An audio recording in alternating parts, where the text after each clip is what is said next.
What's up, everybody? Coach Trevor here. So this next one is a swinging clean. So when it's on the board written up there, it's just going to say kettlebell clean because this is the standard for cleans with a kettlebell. There's obviously variations where there's rotational cleans, that's flow stuff, where it's a hang clean, boom, or a dead start clean. All right, so from the floor, elbow back scoop. So there's already a lot of prerequisites that they need to get good at before they even jump into this, dude.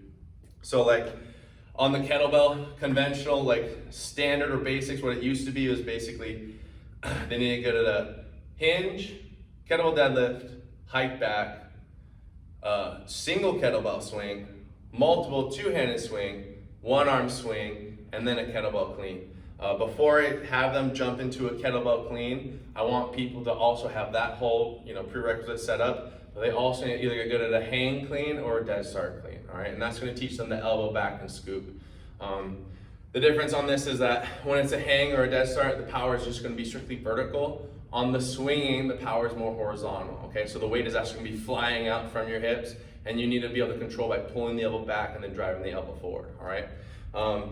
So there's a few drills that you can do to get good at this. Just what it looks like real quick.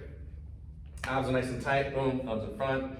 Okay, what you can do is you're just gonna hook with the fingers like this, have a firm grip, boom, take a breath, abs on tight, you're gonna hike it back, pull the elbow back, scoop. Okay, again, toss it out, take a breath, boom, here, and then again, elbow goes back.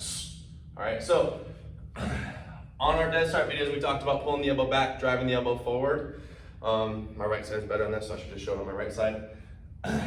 But on these is that the weight is coming out, so as it's coming out, you should already be pulling the elbow back. So I'm hinging here, you should already be pulling the elbow back, so you're in this position.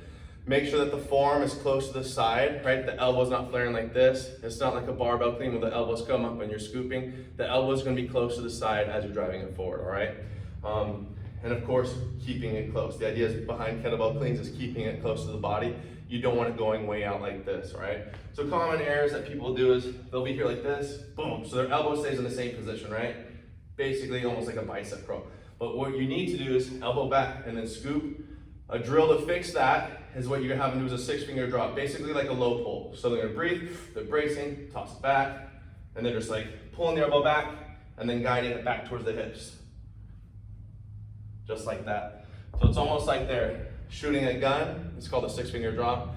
They're shooting a gun in this position. It's gonna teach them that pull, the low pull, and then once they get in that low pull, they're gonna loosen up their grip and then spear their elbow forward or drive their elbow forward, okay? Some people say like elbow back, like you're elbowing someone in the gut, driving the elbow forward, or pull the elbow back, or like you're shooting a gun, and then spearing the kettlebell. When it comes to catching the kettlebell, just like in this dead stop video that we talked about, the rack position. Make sure that the wrists are nice and strong on these. So when they're cleaning it, they're not bending their wrist here. They're being locked out. And when they're catching it, it needs to be at the bottom of the palm and the meat of the thumb, all right? So again, here, boom, elbow back scoop. Another thing is people tend to, as they catch it, they might come out like this. They're gonna start hurting their elbow. So it needs to be within their center line here, being strict and firm. Every rep needs to be the same. Also, on the backswing, there's gonna be inter-rotation of the thumb, right?